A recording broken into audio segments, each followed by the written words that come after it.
Hey guys, welcome in. Today we got a Georgia Okeefe step-by-step that we are doing a couple different varieties of painting. So I got my temper cakes out here. If you do not know who Georgia Okeefe is, she is a fantastic painter, beautiful landscapes and floral, really soft tones with her work. So we are going to start out pencil, but actually for this one, I kind of used my brush as a pencil. I started this out, just get my brush a little bit wet. And with these temper cakes are almost like a watercolor. The more that you smush it in, the more color it is going to be. Kind of sketch out some of the design, like that wave as like curve that kind of comes around, and then this kind of bigger one like pops up over here. And every time that I run out of paint, the side of it a little bit more to kind of stretch it out on the piece of paper. Lay the next few layers distinct. Now that I'm a little bit more confident, start filling in maybe some of those. And you can see that the outside is definitely a little bit darker, and then as I kind of wash it out towards the middle, a little bit lighter. So I'm going to continue with this yellow all the way down here.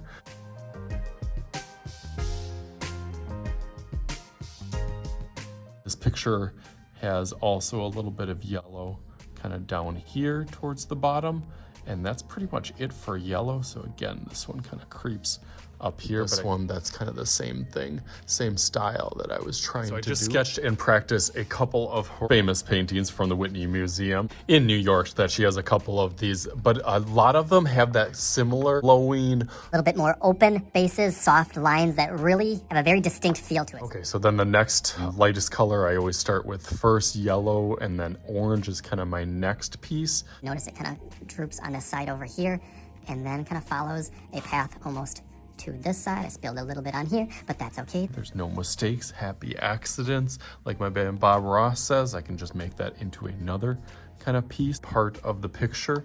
Once you have done enough paintings, you start to realize some of the tricks and tips that you can do with watercolor, with regular paint materials, and how the different techniques, will be similar, but a little bit different to each of those. A lot of those drawing techniques and coloring techniques really play a part in a lot of styles of art that you're doing, because really I'm just drawing, some of those shapes and forms before I get comfortable enough to kind of fill in a different color. I'm kind of sketching it out, but then I know the technique of doing a little bit lighter on the bottom or pushing a little less versus really, really strong, and then it kind of smushing using the water and the color of the water, or the color that's kind of left over as it kind of blends through.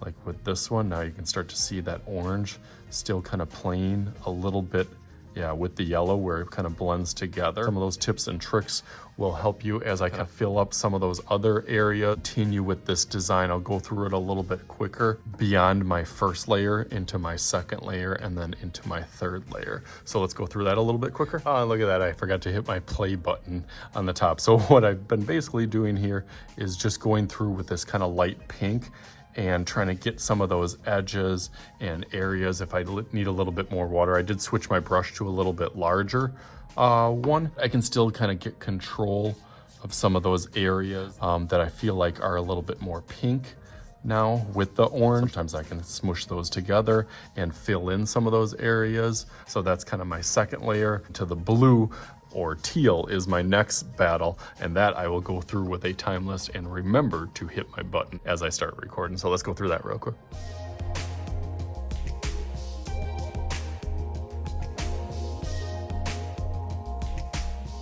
Going back into here, I can pick up some of that black and that darkness that's still in there, and really try to drag it around so it's not as noticeable. This area does have a pretty strong darkness to it. You do want to be careful with playing with some of those and not getting too much of a contrast.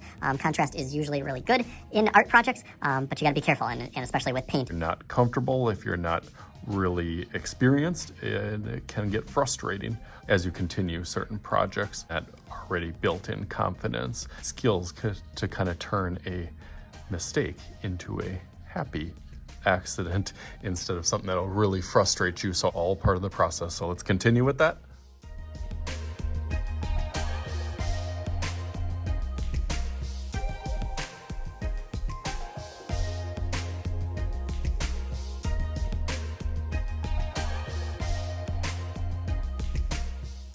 All right, and boom. Just like that, definitely happy with how it turned out. Great Georgia Okeefe, an American painter, actually from Wisconsin, Sun Prairie, not too far away from me down the road. Style just really got me inspired by looking into some of her stuff and practicing a little bit lighter on some of the tones and almost like pastel colors, washes of watercolor just lightly first.